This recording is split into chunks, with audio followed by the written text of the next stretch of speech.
Hey, this is Robert, and thank you so much for tuning into Station Square. Today we have ourselves a lovely, another special guest here in the corner. She's done a lot of video games, anime, and so on and so forth. And I think I could see that she's kind of dressed for the occasion, like with, I think it's Kingdom Hearts. I think It is Skullgirls. It's Skullgirls. gonna Yes, be I was about to say Skullgirls, and it's a whole Skullgirls. skull heart. Yep.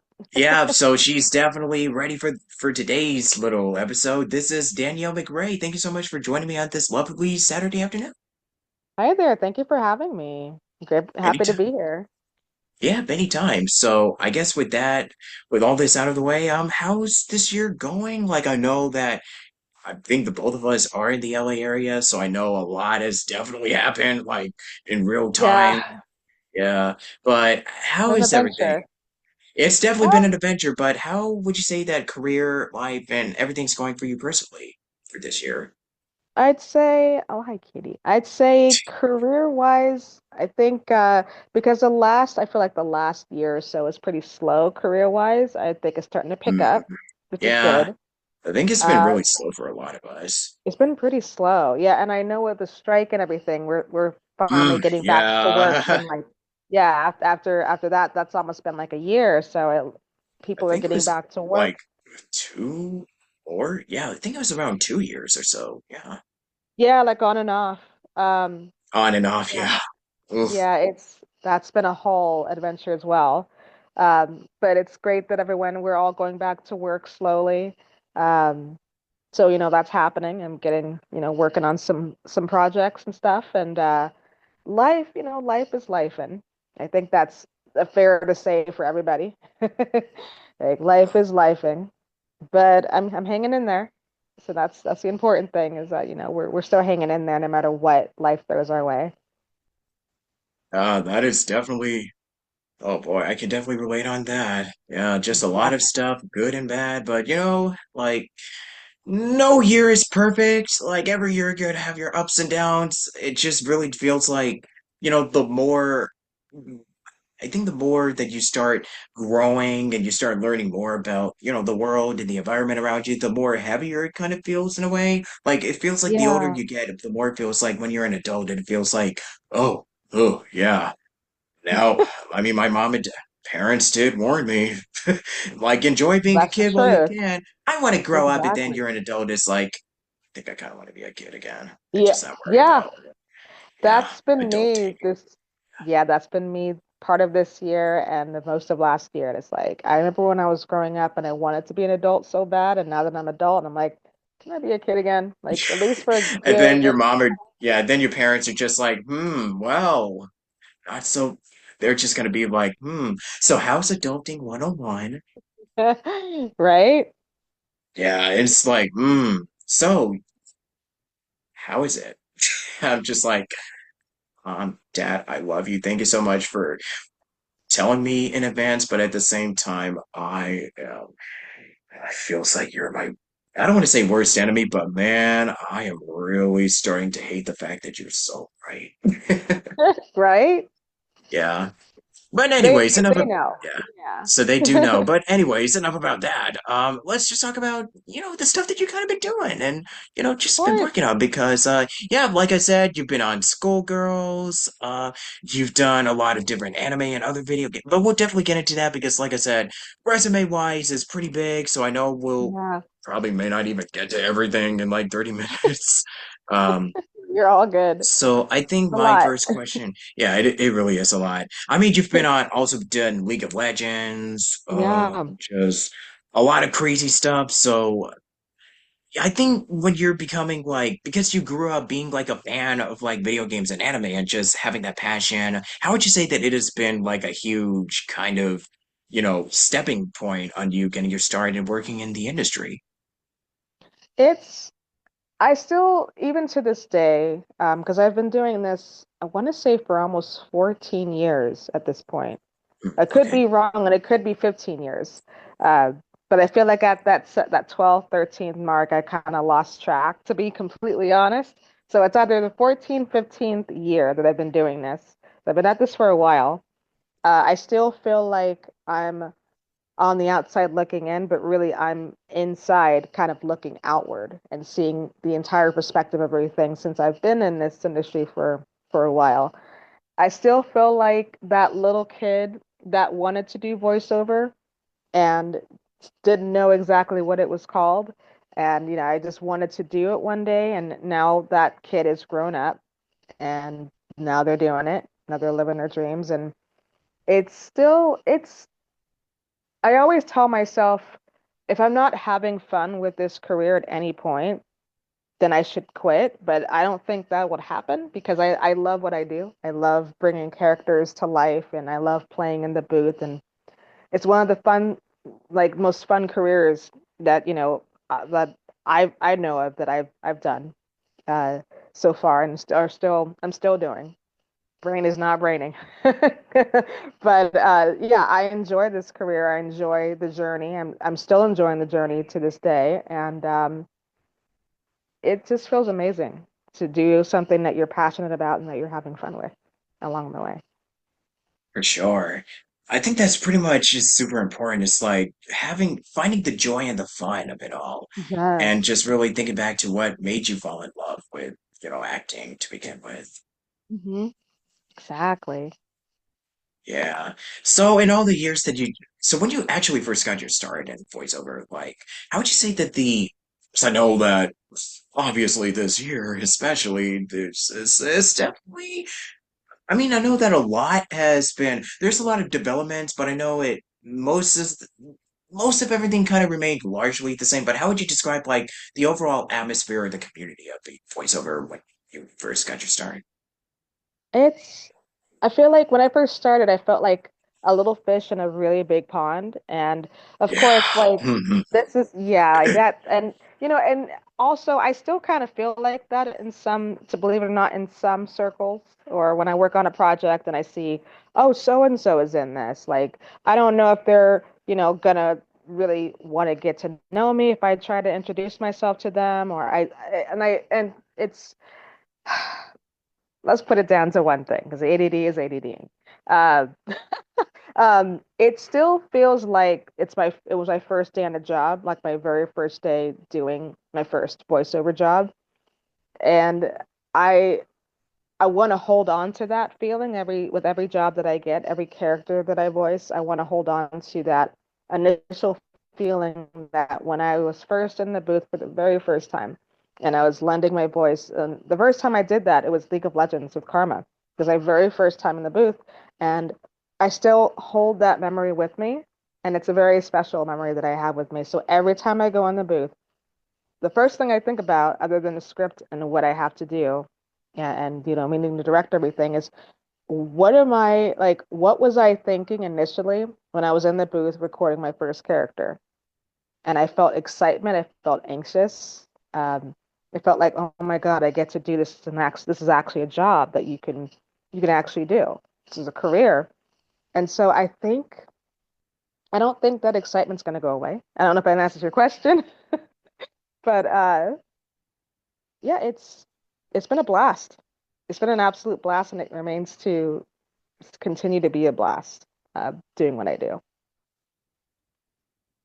So for you, how long would you say that it really kind of, because when you started VO, would you say that it was kind of like a seamless transition, or would you say that there was still like some learning curves that you kind of had to overcome the hurdles and what have you? Ooh, so it was a bit of both.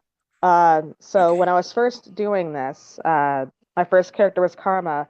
There were some learning curves in there, and there still remains to be some. Like I believe in the whole you never stop learning, no matter how old you get.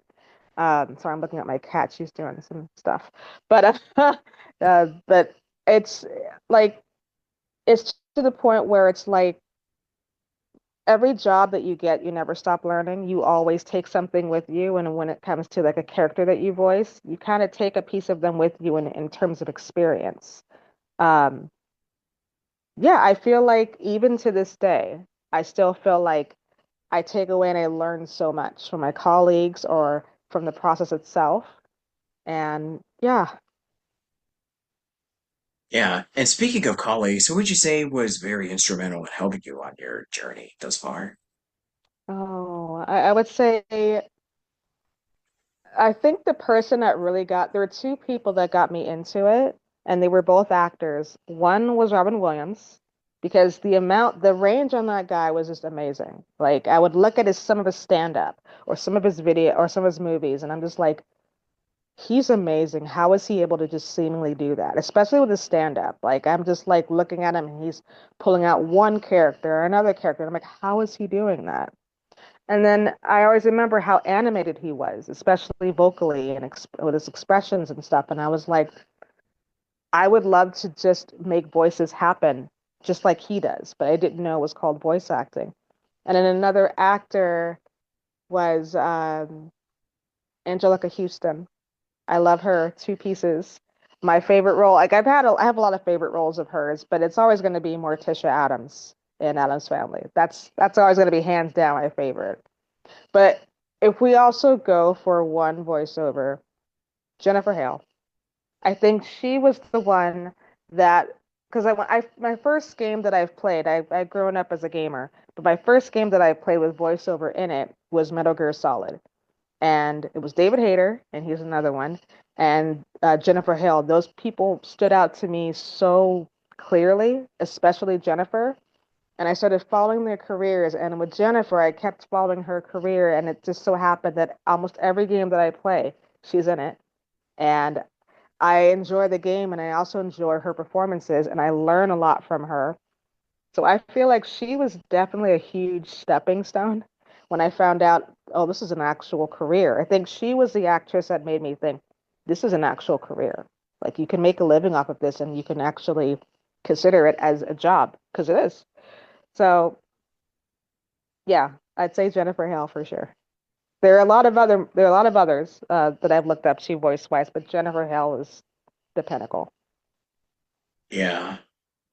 But speaking of Jennifer, like I just want to give a quick little plug in to the Skills Hub community, just really awesome Hmm. people that she has helped foster. And I actually just interviewed a member from the Skills Hub website, but Nice. they're more so an animator. Uh, but they do like animation for like Cartoon Network and stuff like that. So I just did an interview with them like a few hours before I did this one. So yeah, like I said, it's Wow. just been back to back stuff. So I'm just like my brain is just so fried, but I'm just keeping No, it I, going, just keeping it strong. yeah, exactly. No, I completely understand. And I commend you for your hard work and dedication. So thank you. Yeah, Thank you so oh much. yeah. I mean, yeah, and I think you also know too that like I'm also doing some other projects, like some stuff Hmm. that I kind of sent you in the past, but yeah, that's also been coming Yes. along pretty nicely, and yeah, so all I could say is just be prepared for later this winter when you can find episodes coming out. That's pretty much all I'm gonna say. Awesome. Yeah. Well, I'm excited. I'm very excited for the episodes, and I'm looking forward to taking a look and taking a peek at them. I know, yeah, it's gonna be really dope. Uh, Yeah. and it's just kind of like, when you create projects and do just stuff outside of VO that you can just kind of start, being more creative and really just start exploring other avenues, like just Hmm. to not be so stagnant and, what happened, and, just not being so stagnated or feeling stuck. Like, just do something that's, that also gives you the joy, like talking about video games or just doing podcasting or just doing anything that, just keep those creative muscles going. You know what I mean? Exactly. Hmm. So for you, I know this is something that has kind of been like I did do my homework and research, but you actually also did a podcast with Aaron Fitzgerald talking about Skullgirls and Yeah. video. Yeah, so tell us about that. Yes. So me and Aaron, when Overwatch first came out, uh, I started Yeah, playing the Overwatch. game. Yeah, Yeah, and Erin, she wanted to she wanted to hang out with me because we're best friends, and I feel like with Overwatch that made us even closer. So I was like, okay, we'll do like one match. Or like, I don't know if you'd be into this, but we'll do one match, see how you feel. And after this match, after the first match, I'll see how you if you want to play anymore. If you don't want to play anymore, we can just find another game to play. She became so addicted. And it's the same with Fortnite. When the Overwatch train for us kind of like died down, I'll get back to the podcast in a minute. But when the Overwatch podcast, like, when Overwatch like kind of hype for us kind of went a little down, I started thinking about, oh, well, oh, there's Fortnite. We go check that out. And I was playing the zero build mode. And I know how much Aaron loves like colorful games and games that are very lighthearted and fun and everything. And it was the same kind of one game thing. I was like, if you want to play this game, just we can do one game. We'll do one match and see what happens. If you like it, cool. If not, then you could say that you tried and it's okay.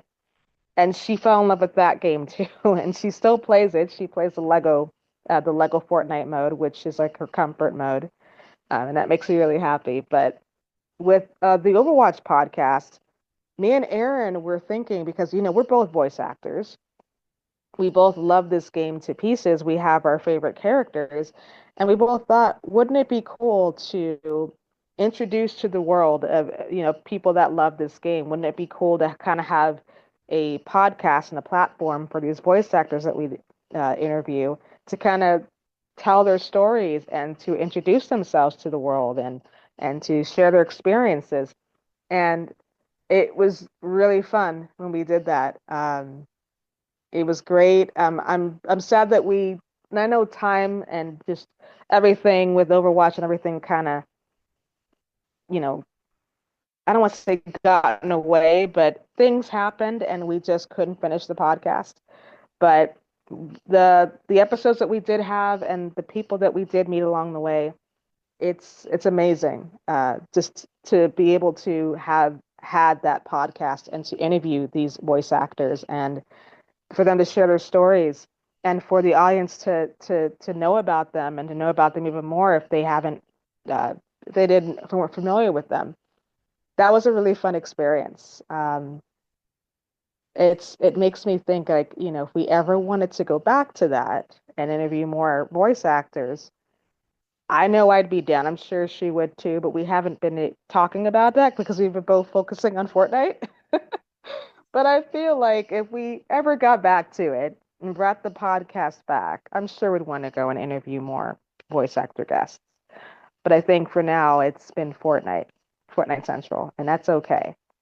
But I love that podcast. I love Waifus of Overwatch is what it's called. I love that podcast to pieces. Yeah. I wouldn't mind seeing a revival of it, but like I said, just time, just Hmm. life. Yeah. Yeah. Yeah. But Yeah. going over, oh, sorry, you get it. You No. go. Oh no, it's a okay. I was just gonna say, oh, good old life, kind of. Yeah, You for know. sure. So Yeah. we could just, But great. yeah, it's just really nice though. Just having something that is like really fine, but also just kind of like, maybe we can just do uh yeah, just have a podcast or just have something just fun that we just both really love because why not? Just one of these days have something that you just really enjoy and we can just share our love about it. You know what I'm saying? Exactly. And that was Yeah. a passion podcast for us as well. So we weren't doing it to get a particular audience or anything like that. Well, we were like, well, when it comes to an audience that would resonate with Overwatch and the voice actors and even some of the people behind the scenes. But we genuinely were fans of the game. We were still fans of the voice actors and the creators. And we wanted to kind of showcase that passion that we had for that show and the passion we had for these characters and for all of these voice actors and everyone that worked on the game. We wanted to share our love with the entire world because it's like, it's resonating. We love these characters in this game. A lot of people at that time loved those characters and the game and the story and the way, like, where the game was going. And it was our labor of love podcast. For sure. I'm just Yeah. really happy that, yeah, I was just able to provide another outlet for you guys to share like video game, not just for acting in them, but also just be passionate about just what you be- what you really strongly fully think is an artful. It just really art. It really is. It really is. At the end of the Yeah, day, yeah, it is. It's art. It's all art. Now it can be subjective because art is subjective, but at the end of the Yeah, day, it's art. It's like take it or leave it. yeah. It's still art. So you also do classes. Yeah, let's just talk about that too. Ew. Yeah. So, I want to say, oh, it was actually during 2020.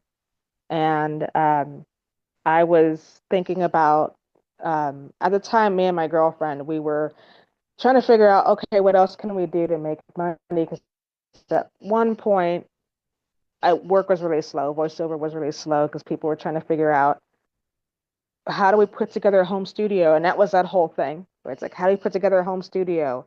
In my case, I had to put my home studio together while I was working on a project. It was like an anime. So when the whole quarantine life happened, when it first happened, I was like, wait, we can't come in the studio. It's like, no, because you're gonna catch this thing, and we don't want people to catch it. So me and the studio were working together. We are trying to figure out because I had to build a whole new studio. All I had at the time was like my snowball microphone and one pop filter and an open room. But they were like, no, you need a closed room. You need like blankets, you need foam board, you need a whole kind of area that you can call a booth and a new microphone and a preamp and all of that. And I was panicking trying to figure out, and it was during tax season. So I was trying to panic, figure out like what is the most affordable set I can get where it's not going to break my bank. And, fast forward to all of that when I have my booth and everything. The classes came about because at the time, me and my girlfriend were like thinking maybe I should put some classes together, like one-on-one classes, beginner and intermediate classes, and share, some of my knowledge of the voiceover industry with other people that may be interested, other students that may be interested, give them some tips on how to create their own characters. We'll also do improv, cold reading. Um, One of my favorite things about the class, and it seems like a lot of people that have taken this class, they'll agree on this, the the mock auditions. We usually hold mock auditions near like the end of the class before the Q&A session. And I usually have the students pick between either two to three, sometimes four different audition copies. And what I'll do is I'll make it like a mock audition session where I'll be their director, narrate through the character, who they're about. And the first take that I'll have the student do is I won't even direct them the first take. I'll let them go with their instinct. They'll read, let's say, three or four lines that are provided for them, and I'll come in, I'll say, okay, great job. And then I'll give them some pointers about like this character's angle is, let's say they're angry and let's say their mom just took all their cake away. And, like, and I usually see how the student reacts to that. And then they'll like, my favorite part is when I give direction, it's fun to see where the student goes with it, like where they take that direction. Sometimes, and I've had a few instances, and I do love this, where I'd give a student a direction and they'll be like, what if I tried this way instead? Like something completely different, like another scenario. I'm like, hey, let's do that. Well, I'll do like two takes. Like let's do one with the direction that I was giving you, and another where it's completely a wild take, and it's based off of your instinct, what you think's happening. And they're like, okay. And so I usually love it when a student has that creative freedom. That's my favorite part. When they have that creative freedom to just do whatever they feel is right for the character and the line that they're recording for. And it's like night and day. It's like we'll do the first take, which is basically instinct for this actor. Oh, this cat is scratching my suitcase. Stop it. Oh my God, she's destroying my suitcase. But anyway, we'll figure that out later. Um, anyway, it's great to just see where the student goes with these characters and just seeing how passionate they are with the whole process and giving them an idea of like this is what happens in the booth. Like everything that we've been doing together with these mock auditions, this is what you'll get in the booth.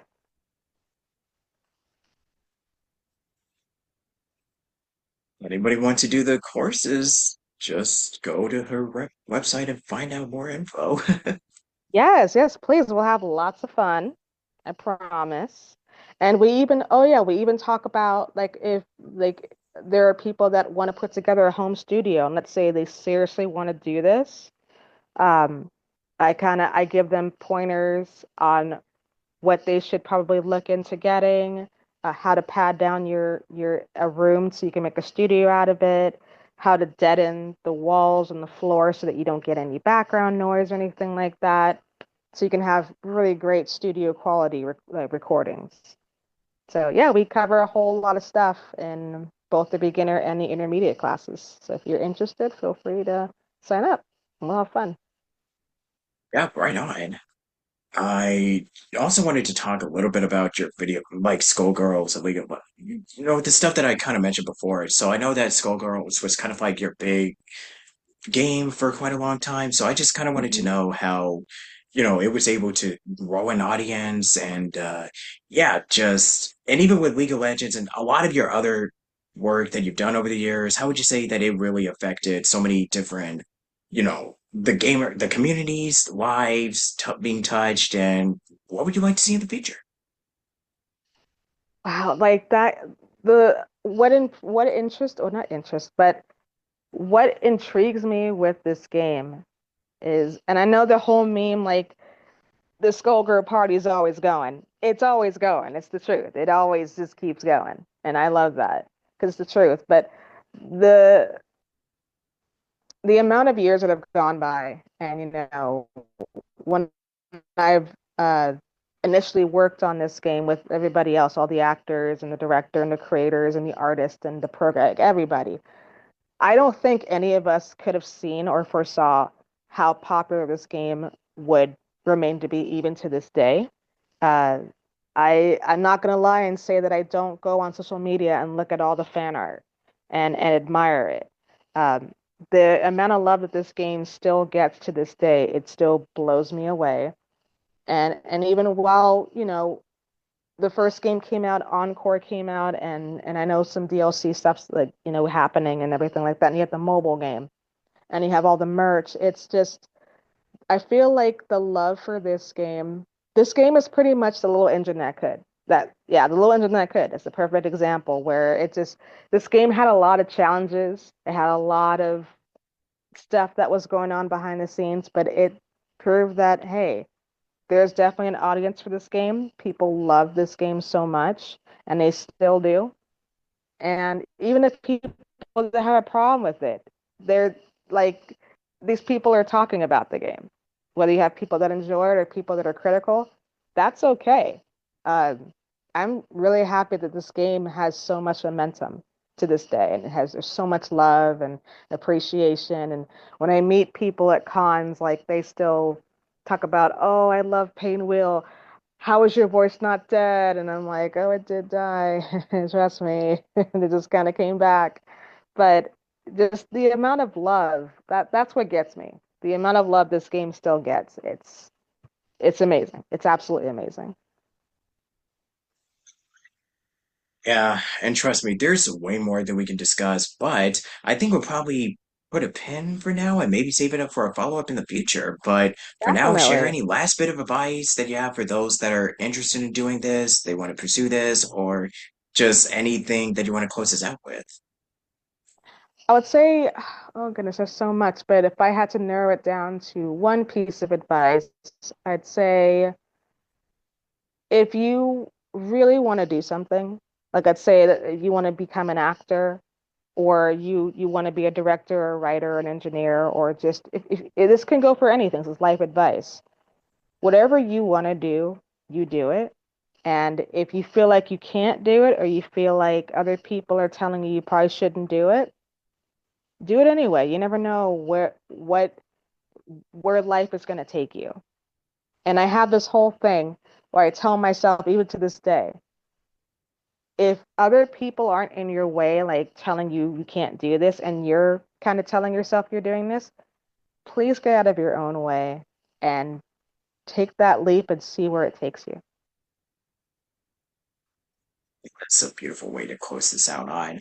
So where can people check out? I know I mentioned your website, but where are you really active on so people can check out your work and, just if they want to keep in touch, just be Yeah, my guest. Yeah, and list definitely. also feel free to plug any, new stuff that you're doing. Just, projects and that jazz. Take it away. Will do. I mean, I wish I could promote some projects right now. They're kind of under wraps, but I know Unfortunately. the good old bestie called the NDA. You gotta love it. But you could check me out on my Blue Sky. I'm at Danielle MCVO. I'm also on Instagram. I'm trying to be more active on there a little bit, a little bit. And my Instagram is at Danny Vox Ray. Uh, it's gonna be D-A-N, no, yeah, DANI VOXRAE. It's kind of like a play on my first and part of my last name, and the Vox is just like VO. Uh, but that's the whole thing for that. And yeah, yeah, that's definitely where you'll find me. Oh, and my website is at DanielleMcRaeVO.com. Excellent. And for the outro, would you like to say your name, list of roles, what people mostly know you for, and any? Oh, yeah. So it's your name, list of roles, and this is Station Square with Robert Jackson. You got it. Okay, I could do that. All right. This is Danielle McRae. I am the voice of Pain, Will, and Skullgirls, Omen and Faith, and uh, oh, can I try it again? My brain farted. Okay. Hi, this is Danielle. I am a voice actor for Skullgirls as Pain, Will, Amira, Faith, and Omen in Monster Prom, and so many others. And you are listening to Station Square. Excellent. Do you Did have I any say it last word? okay? This Yeah, you did. podcast? Yeah, you got it. You got it. Yeah. Awesome.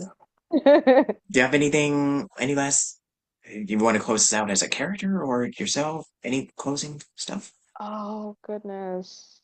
I think I'll close out as Painwell since I'm wearing the shirt. We're in theme Yeah. here. Yeah. That's cool. Sorry, Kitty. We'll What are you take it. doing? Good old Zoom compression. I know, gotta love that. Yeah. And like I usually ask like a singing or anything like that, musical. I don't know. Just I usually ask to guests who have like backgrounds in musicals, so just bring that out there. Like that's something fun that I I like like sometimes that. do. Yeah. That is really fun. I don't have a musical background Okay. um yet. Sweetie, no, stop scratching. I think she's mad at me because I did that.